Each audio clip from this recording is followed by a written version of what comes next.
Guys आज हम लोग देखेंगे अर्थमेटिक प्रोग्रेशंस के मोस्ट एक्सपेक्टेड टाइप के क्वेश्चंस जो हमेशा इसी टाइप के क्वेश्चंस को फ्रेम करते हैं। हो सकता है आपका डेटा इधर उधर हो सकता है, लेकिन आपके टाइप इसी तरह से क्वेश्चंस होते हैं। उसी टाइप के जो बार बार आया है उन्हीं क्वेश्चंस को मैंने इस वीडियो के इंक्लूड करा है, और उन क्वेश्चंस को मैं यहाँ पे आपको सोल्यूशन भी दूंगा जो आपको काम आएगा एग्जाम के लिए, बोर्ड एग्जाम के लिए। चलिए हम लोग यहाँ देखते हैं। पहला क्वेश्चन ये कहा गया है कि in an AP if the 6th and 13th terms are 35 70 respectively find the sum of its first 20 terms. देखो फर्स्ट 20 टर्म्स निकालने के लिए आपके पास a1 का वैल्यू होना चाहिए, n का वैल्यू होना चाहिए, तो दिया ही हुआ 20 टर्म्स का मतलब है, और d का चाहिए, लेकिन यहाँ पे a और d नहीं गिवन है। तो सबसे पहले हमारे पास जो 6th और 13th टर्म्स गिवन है, यहाँ से हम दो इक्वेशंस बनाएंगे और दोनों इक्वेशन से a1 और d वैल्यू निकाल लेंगे। यदि a और d दोनों ही मिल जाएगा तो हमारा 20 टर्म्स का सम आराम से निकाल सकते हैं। तो सबसे पहले हम इनको सॉल्व करेंगे। देखो जो गिवन है ना, इसको आप पहले लिखो। सबसे पहले आपके पास क्या गिवन है कि a6 इक्वल टू दिया गया है आपके पास 35। सो इसको यदि आप सॉल्व करेंगे ना तो आप इसको ऐसे लिख सकते हो a1 प्लस 5d, है ना, जनरल टर्म का फॉर्मूला यूज करके यहाँ पे आप 35 लिख सकते हो। सो ये इक्वेशन 1 हम इसको कंसिडर कर लेंगे। ओके, दूसरा हमारे पास जो वैल्यू दिया हो भाई मेरा a13 है, और a13 का वैल्यू दिया है 70। ओके, तो सबसे पहले इनको हम लोग क्या कर लेंगे, a1 प्लस 12d बनाएंगे विच इज इक्वल टू 70। ये गिवन है, आप इसको इक्वेशन 2 कंसिडर कर लीजिए। आप ये दोनों इक्वेशंस को आपको सॉल्व करना पड़ेगा। तो हम ये कह सकते हैं फ्रॉम, है ना, इक्वेशंस 1 एंड 2 को आप ले लो। यदि 1 और 2 को लेते हैं तो हम यहाँ एक बार लिख लेते हैं a1 plus 5d equal to 35। Okay, और आपके पास a1 plus 12d which is equal to 70। ठीक है, यदि आप इन दोनों को सब्ट्रैक्ट करते हैं ना, तो आपको सब्ट्रैक्ट करने से हम लोग साइन चेंज कर लेते हैं। तो देखो ये हमारे पास ये कैंसिल आउट हो जाता है, जहाँ पे आपको बचता है -7d which is equal to -35। Okay, now हम क्या कर लेंगे, इस माइनस और इस माइनस को कैंसिल कर देते हैं। तो मुझे जो d मिलेगा यहाँ पे 35 और 7 को आप राइट साइड में ट्रांसपोज करते हैं तो 7 टाइम्स 5, इसका मतलब आपके पास जो d का वैल्यू आया वो 5 है। ओके, यहाँ पे d का वैल्यू आपके पास 5 आ गया। आइए अब हमारे पास a1 का वैल्यू पहले निकालते हैं। चलो हम लोग कीपिंग करते हैं ना, कीपिंग कि ये जो वैल्यू हमारे पास है d equal to 5 in equation 1। ठीक है, किसी में भी आप रख सकते हैं, इक्वेशन 1 इक्वेशन 2 दोनों में से सेम वैल्यू हमें निकल कर आएगा। तो 1 में क्या इक्वेशन है, a1 plus 5d which is equal to 35। Okay, now हम क्या करेंगे, a1 का वैल्यू निकालना है तो a1 एज इट इज लिखेंगे, और 5d का वैल्यू हमें निकल का 5 विच इक्वल टू 35 है। नाउ अगर हम इसको ट्रांसपोज करते हैं मल्टीप्लाइड करके, 5 इंटू 5 25 उधर लेके जाते हैं तो मुझे मिलता है कि कितना 35 माइनस 25। ओके, जो आपके पास a1 हो जाएगा वो आपको 10 आएगा।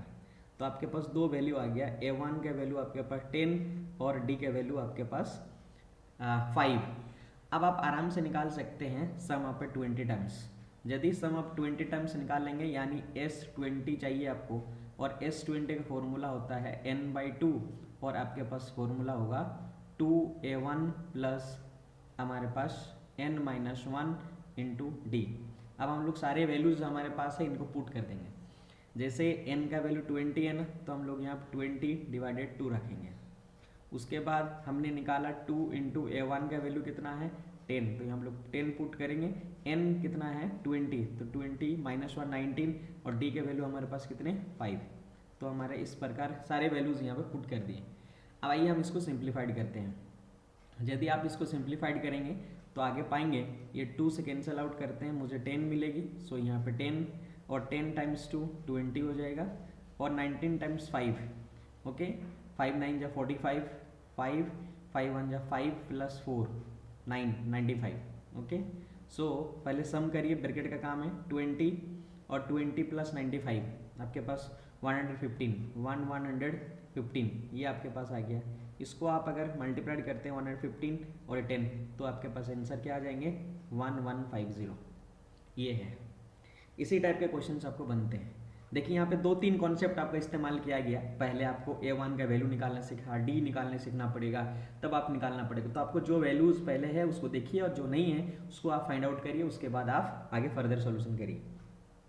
चलिए नेक्स्ट टाइप का जो क्वेश्चन है, इसी सेम टाइप के क्वेश्चन को मैंने एक बार फिर से इंक्लूड करा ताकि आपको एक बार रिवीजन हो जाएगी। पहले क्वेश्चन अगर क्लियर नहीं हुआ तो ये क्वेश्चन से आपको क्लियर हो जाएगा। अब आइए देखते हैं हम दूसरा question. The sum of a 4th and 8th terms of an AP is 24 and sum of a 6th and 10th terms is 44। देख रहे हैं क्वेश्चन कैसा पैटर्न पूछ रहे हैं, सेम टाइप के क्वेश्चन आ रहे हैं, थोड़ा बहुत इधर उधर चेंज करके आपके क्वेश्चन को बनाया जा रहा है। Find the sum of first 10 terms of an AP. आपको 10 टर्म्स निकालना होगा एपी का। आइए हम समझते हैं। सबसे पहले दिया गया sum of a 4th and 8th terms on AP. यहाँ पे दो अलग अलग बातें हैं। 4th टर्म A4 प्लस आपके बोला A8 का वैल्यू गिवन है, वो कितना गिवन है 24। सो एक इक्वेशन यहाँ है। दूसरा बोला 6th and 10th terms is 44। सम दिया हुआ A6 plus A10 which is equal to given है 44।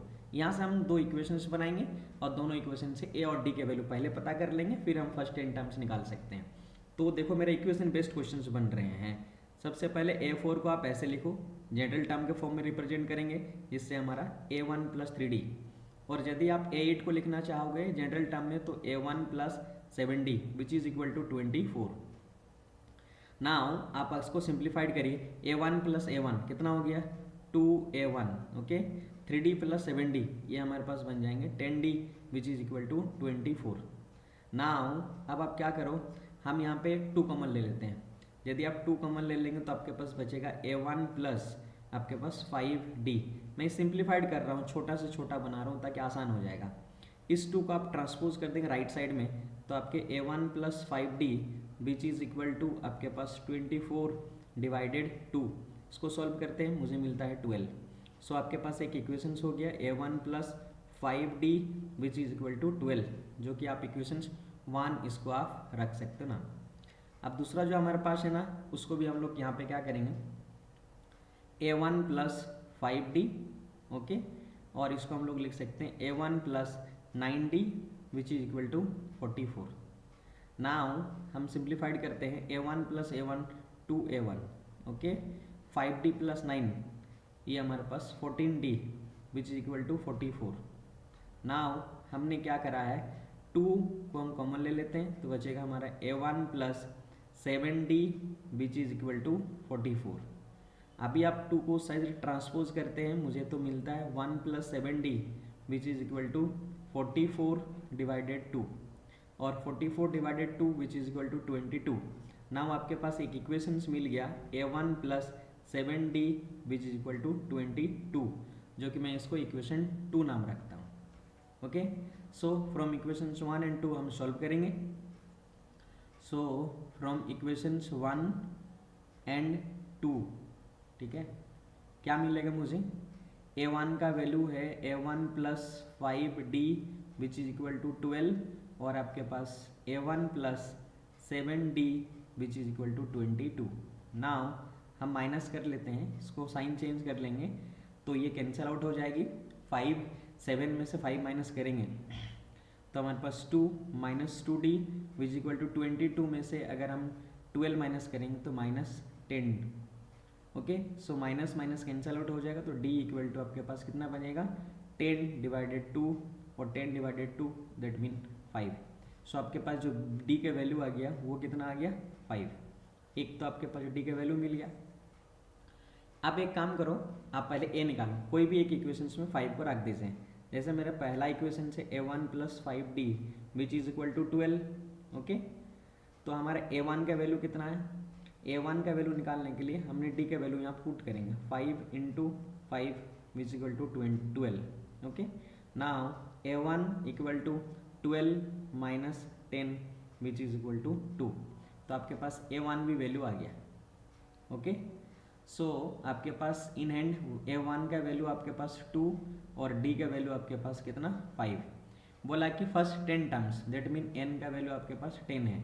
अब आप उसको सम करिए SN S10 का वैल्यू आप कैसे निकालोगे, तो बोलेंगे सर N/2 है ना, 2A प्लस हम लोग कह सकते हैं ये 10 है ना 9D, ये निकालना होगा, ठीक है। इसको पुट करते हैं वैल्यू हमारे पास N का वैल्यू हमारे पास 10 divided by 2।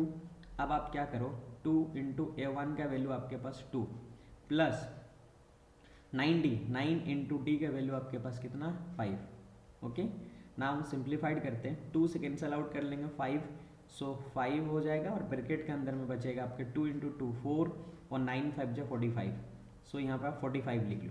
Okay, so 5 into और 45 प्लस 4 49। ओके, नाउ 5 9 जा 45, 4 5 4 जो 20 और 4 244, सो 245 योर आंसर्स। ठीक है, इस तरह से क्वेश्चंस को इक्वेशन बेस्ड क्वेश्चंस आपके बनते ही बनते हैं। नेक्स्ट क्वेश्चन हमारा जो है, find 16th term of an AP 8 10 12 if it has a total 60 terms and hence find the sum of a last 10 terms. बड़ा इंपॉर्टेंट क्वेश्चन है, बड़ी लॉजिक वाले क्वेश्चन भी, इसको समझिए पहले। Find the 16th term of an AP, पहले AP दे दिया और एपी का मुझे मिला है A1 का वैल्यू 8, ओके, और A2 का वैल्यू आपके पास दिया गया 10। देन मैं यहाँ से D निकाल सकता हूँ, D इक्वल टू आपके पास A2 minus A1। Okay, now A2 10 and A1 is 8, so we subtract 10 minus 8 which is equal to 2, so we get the value of a D equal to 2, and we have value A1 equal to 8.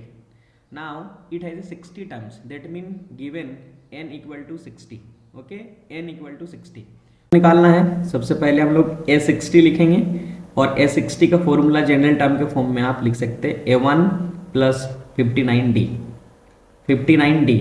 Now A1 का value 8 है और यहाँ पे हमारे पास कितने हो जाएंगे 59, और D का वैल्यू हमारे पास कितना है, D का वैल्यू यहाँ पे हमारा निकल कर आया है 2। ओके, सो ये 8 हो जाएंगे, 9 2 जा 18, 2 5 जा 10 प्लस 1 11, 8 प्लस 126 126। सो आपके टर्म हो गया 126 टर्म्स आपके पास है। अभी आप क्या करना पड़ेगा, हमारे पास जो 126 है 16 टर्म, ये कैंसर हो गया सबसे पहला वाला। If it has a total 60 term hence find the sum of its last 10 terms. Last 10 terms कौन से होंगे, हो सकता है कि ये वो जो हमारा होगा वो 51 टर्म्स फर्स्ट होगा और आपके पास सम करना होगा A52, ऐसे करके कहाँ तक जाओगे, आप जाओगे A60 टर्म्स तक। देखो A51 का भी रिक्वायरमेंट है, सबसे पहले आप A51 निकालिए, तो A51 निकालेंगे तो मुझे मिलेगा A1 प्लस 50D। ओके, सो A1 का वैल्यू आपके पास 8 है और यहाँ पे 50 और इंटू D का वैल्यू कितना है, D का वैल्यू आपके पास 2 है। ओके, सो हम लोग क्या कर लेंगे 8 प्लस 100, तो आपके पास बन जाएगा 108। सो A51 का वैल्यू 108। 60 टर्म्स गिवन है, फर्स्ट टर्म गिवन है, कॉमन डिफरेंस है, तो हमको सीधा सा लास्ट अगर 50 टर्म्स निकाले यानी 10 टर्म्स निकाल लास्ट वाले, तो पहले वाले टर्म हम मान लेंगे। पहले वाले टर्म हमारे पास कितने होंगे 108 और n का वैल्यू कितना 10 टर्म्स है, मतलब n/2, सो n का वैल्यू 10 है। और आपके पास अगर फर्स्ट टर्म और लास्ट टर्म होता है तो A1 plus L last term अगर गिवन है तो हमारे पास n का वैल्यू दिया है 10 और डिवाइडेड 2 कर लेता हूँ, और फर्स्ट टर्म आपके पास जो आया वो 108 है ना, इसके अकॉर्डिंग। और आपके लास्ट टर्म गिवन है 16 टर्म, और 16 टर्म निकालो कितना 126। अब अगर करेंगे 10, इसको कैंसिल आउट करते हैं तो 5 मिलेगा, 5 और इधर आप क्या करो 8 और 6 14, 2 और प्लस 1 3, और ये 1 प्लस 1 2 3 34। इसको 5 से मल्टीप्लाई, 5 4 जा 20, 5 3 जा 15, 15 और 2 17, और 5 3 जा 15 प्लस 1 16। सो आपके पास सम्स जो आ जाएंगे वो 1670। ठीक है, लास्ट 10 टर्म्स। इस तरह से क्वेश्चंस को आप बना सकते हो। अगला question, right the first 3 terms in each of the sequence defined by the following. देखो एक इक्वेशंस के फॉर्म में दिया हुआ, जनरल टर्म का दिया हुआ an which is equal to 3n plus 2। तो पहले फर्स्ट 3 टर्म्स निकालना होगा। यदि फर्स्ट टर्म कहेंगे तो इसका मतलब आपके पास n की वैल्यू कितनी होगी और 1। जब 1 रखेंगे तो n की जगह 1 रखो 1 आ जाएगा, और यहाँ पे 3 इंटू n का वैल्यू 1 रखेंगे प्लस 2 रखो, तो आपके पास 3 प्लस 2 है ना, 3 प्लस 2 का वैल्यू कितना होगा 5, यानी A1 का वैल्यू आपके पास 5। अब लास्ट अगर 2 टर्म्स निकालना है, A2 निकालना चाहते हो तो n का वैल्यू क्या होगी 2, तो n का वैल्यू 2 का यहाँ पे 2 रखते हैं, तो 3 इंटू इस इक्वेशंस में 2 प्लस 2, तो आपके पास बन जाएंगे 3 2 जा 6 + 2 8, इसका मतलब A2 का वैल्यू ये आ जाएंगे। यदि आप A3 निकालना चाहेंगे तो A3 इक्वल टू आपके पास क्या बनेगा, हमारे पास 3n + 2 है ना ये, तो यहाँ n का वैल्यू क्या रखोगे 3, सो 3 × 3 + 2, ओके। सो 3 + 3 9 और 9 + 2 9 + 2 कितना 11, सो आपके पास 3 कितना हो जाएगा 11, तो ये कैंसिल हो गया, यहाँ पे ये कैंसिल हो गया और ये एक कैंसिल। लास्ट टर्म कंक्लूड कर लो कि लास्ट 3 टर्म है, फर्स्ट 3 टर्म्स है ना, तो आपके पास हो जाएंगे फर्स्ट 3 टर्म्स आर कौन से होंगे 5, 8 और 11, ये आंसर है। नेक्स्ट क्वेश्चन है question number 5, if ninth term upon AP 0 that mean A ninth का गिवन वैल्यू कितना है 0, ओके। सो 0 वैल्यू दिया, proof that is 29th terms is double up it's 19th term, तो आपको प्रूव करना है कि 29th टर्म्स जो होगा वो हमारा बोला double up it's 19th term, हाँ 19 टर्म्स का डबल, यानी 1 2 × 19 टर्म्स 9th टर्म ये हो जाएगा, ठीक है। अच्छा 19 टर्म्स का डबल करने बोला है, तो 19 मतलब ये 19 का डबल करना। चलिए सबसे पहले हम निकालते हैं क्या, A21 और A9 के वैल्यू दिया, तो मुझे यहाँ से A1 प्लस क्या कर सकते हो 8D which is equal to 0 है, ओके। दैट मीन मैं ऐसे निकाल सकता हूँ कि भाई A1 इक्वल टू -8D निकाल सकता हूँ। सो आपके पास A1 इक्वल टू -D हमारे पास वैल्यूज है। अब इसको प्रूव करना है, दोनों तरफ इक्वल करना है। चलिए मैं इसको क्या कर लेता हूँ, A29 को आप लिख सकते हो जनरल टर्म के फॉर्म में A1 + 28D और इक्वल टू 2 × A19 का वैल्यू क्या करेंगे, हमारे पास ऐसे लिख सकते हो कि A1 + 18D ऐसा लिख सकता हूँ।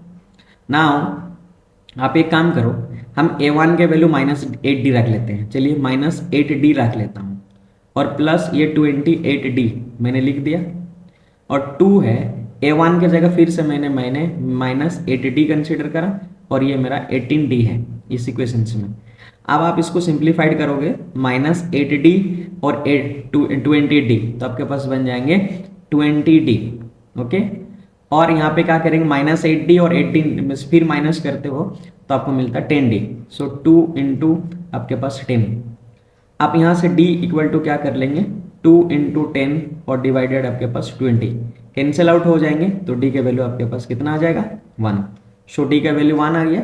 अब D का वैल्यू यहाँ पुट कर लेते हैं, यदि आप इस इक्वेशन से पुट कर देंगे तो मुझे मिलेगा A1 इक्वल टू -8 × D का वैल्यू 1, सो -8, सो आपके पास A1 का वैल्यू भी मिला, 2 वैल्यू मिल गया है, ठीक है।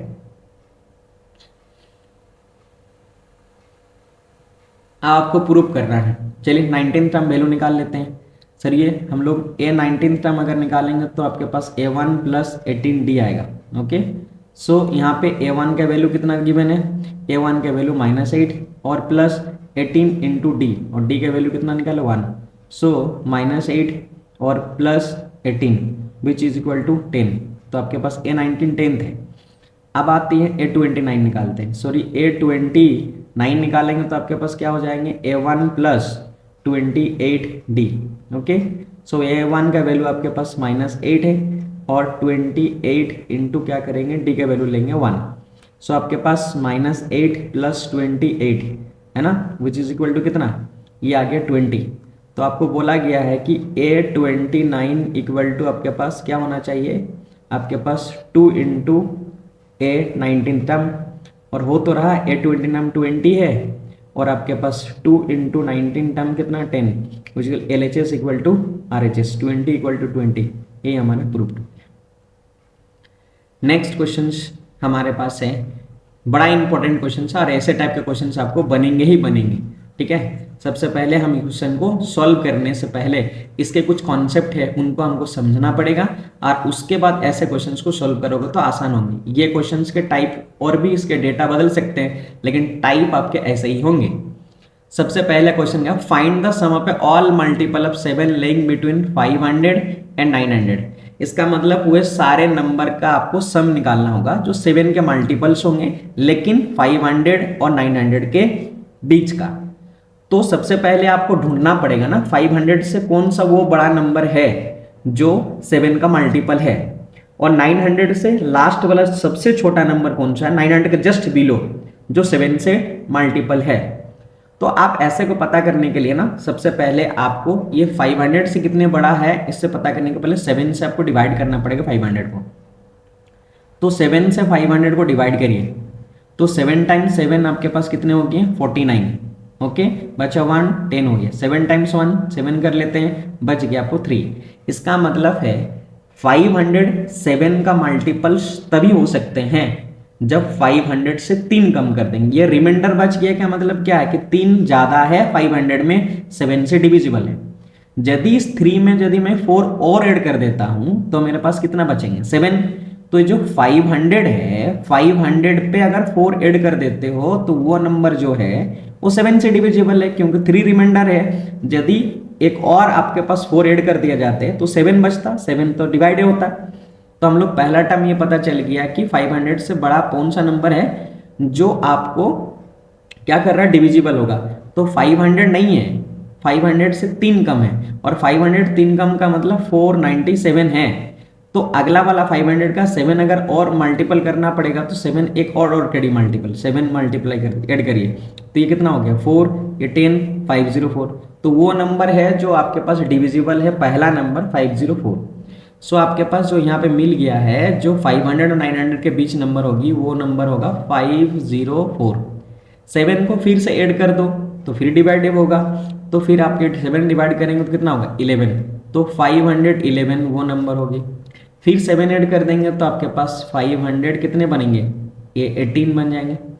इस तरह से बढ़ते बढ़ते बढ़ते बढ़ते बढ़ते आपको 900 से जस्ट बिलो चाहिए, तो उसी प्रकार आप 7 से डिवाइड करके देखो 900 के।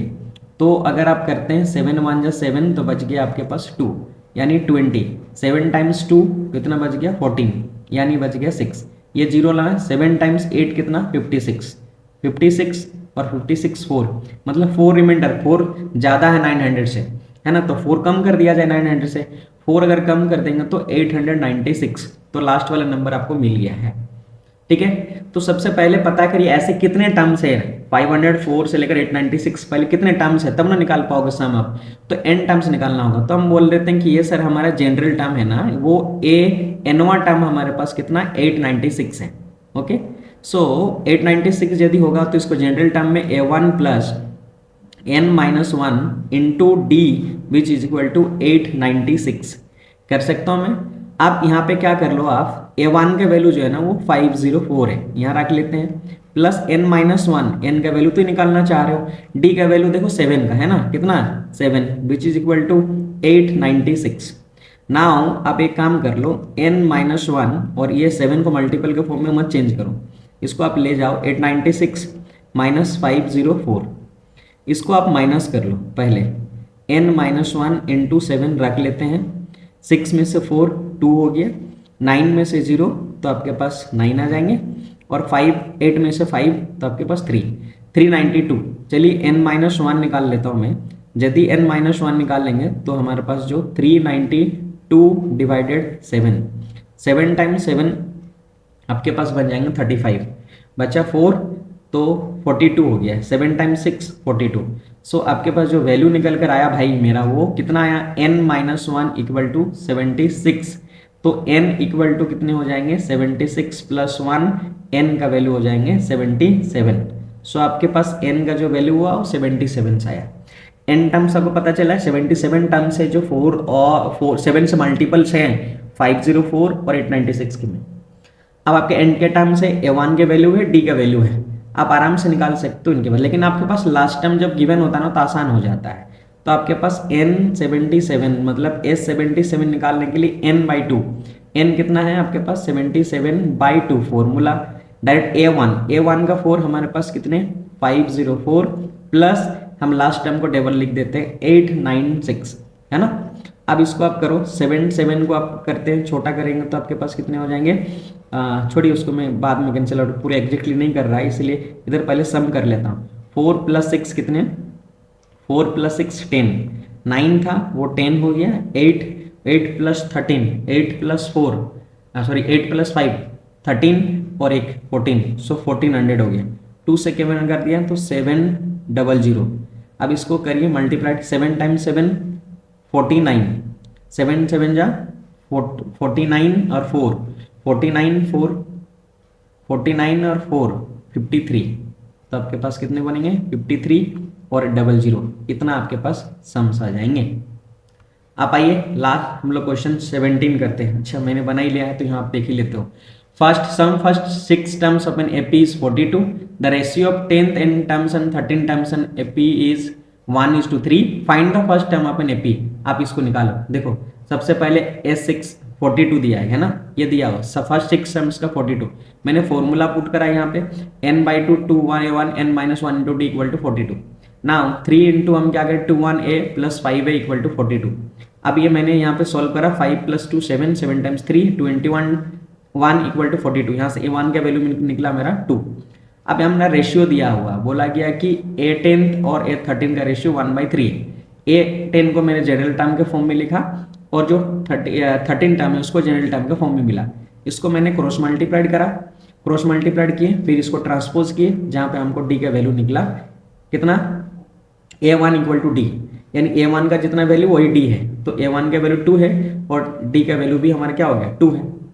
Find the first 10 terms of an AP, find the first 10 terms of AP. तो पहले टर्म आपका निकाल जाएगा क्या, पहले टर्म तो आपके पास 2 हो गया, अगला टर्म्स क्या होगा ये आपके पास 2, d का वैल्यू क्या 2 2 2 ऐड करने हैं तो 4, अगला 6, फिर 8, फिर 10, फिर 12, फिर आपके पास कितना 14, फिर 16, 1 2 3 4 5 6 7 8, ये 18 और ये 20, ये फर्स्ट 20 टर्म्स हो गया, तो ये आंसर हो गया। Okay, find the sum of natural numbers that are less than 100 and divisible by 4, 4 से डिविजिबल वाले वो सारे नंबर को आपको निकालना है। चलिए सबसे पहले मैं क्या करा यहाँ पे, सबसे पहले देखो ये हमारा फर्स्ट टर्म है 4 और ये लास्ट टर्म 96 है, क्योंकि नेचुरल नंबर बोला है, नेचुरल नंबर हमारा 1 से शुरू होती है, तो 1 तो 4 से डिविजिबल नहीं है, 4 वो नंबर है जो 4 से डिविजिबल है नेचुरल नंबर में 1 और 100 के बीच में। तो पहला टर्म हमारा 4 हो गया और लास्ट टर्म 100 से डिविजिबल है लेकिन लेस देन बोला गया, तो इसका मतलब 96 से लास्ट वाला जो 4 से डिविजिबल है जो 100 से कम है, ये लिख लिया। अब a1 का वैल्यू a2 का वैल्यू है, यहाँ से मैंने d निकाल लिया, d का वैल्यू 4 आया। अब मैंने an कितने टर्म्स है यहाँ पे हम पता करना चाहते हैं, तो कितने टर्म्स के लिए जनरल टर्म an = 96 मैंने पुट करा और यहाँ से फॉर्मूला लेकर n का वैल्यू निकाला 24, और n का वैल्यू जब यहाँ 24 निकल गया, मुझे पता चल गया है n का वैल्यू 24, तो S24 मेरे को करना है, तो S24 टर्म्स से वैल्यू निकालना, तो 24/2 और फॉर्मूला लगाया हमने 2a + d, यहाँ पे मैंने कैंसिल आउट करा और 12 आया और 8 + ये 92 हो गया, इसको ऐड कर दिया 1200, तो इसके आंसर हो गए 1200। इस तरह से ये इंपॉर्टेंट टाइप के क्वेश्चंस हैं जो एपी से रिलेटेड आते हैं एग्जाम में। आप देखो ऐसे ही क्वेश्चंस आपको आए हुए हैं, बेकार फिजूल के क्वेश्चंस बनाने का भी टाइम नहीं है, आप ऐसे क्वेश्चंस को ही सॉल्व करो।